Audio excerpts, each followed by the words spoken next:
Ұлтаны болмай ұлтымның, сақталмауға ұмтылдым. Құлы болмаған құлқынның, пейілі қымбат жұртымның. Мен қазақтың ұлым. Бір күні болмысты есеп көрді. Қасымыз айтпаққа жақын келді. Сыртыңнан сайрақ іште бір тымақтайды. Тыңдайын достым, біраз сайра деді. Кім болса мұнан бұғай көрерімді, сайра деп тағы саған келерімді. Мен тұрмын өзім естіп сынамаққа, мақта деп екен өнерімді. Есектің сүтін бұлбұл қабыл алды, құлағын салып есек тұра қалды.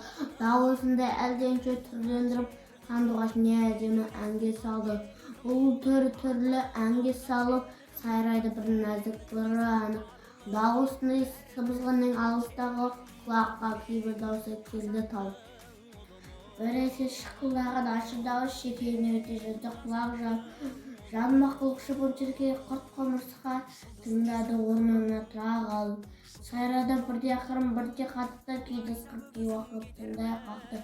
Жел тынып құстар қойып шулағаны, қойлар да тізесін таяп тыңдап жатты. Көрсетіп бар өнерін болды бұлбұл, есекке қарсы қарап құнды бұлбұл. Қарап тұр екі көзін айырмастан, сыншыл не дер екен деп енді бұлбұл. Сонда есек сөз айтады бұлбұл құсқа, мақтаулы бар ғой әнпаз әрбір, солардың басшысы да әдемі әнге, тауықтың айырылған емес ұста. Айтайын мен бір ақыл бұлбұл шырақ, тыңда сен ілтипатпен салып құлақ. Қораздан біразырақ ән үйренсең, сайран ең мұнан гөрі де артығырақ. Бұл сөзге жәбірленіп бұлбұл қатты, сыз тыңдап оны, онан әр тұра алмапты. Есекке сынатпасын құдайым деп, пір етіп ұшыпты да кетіп қапты.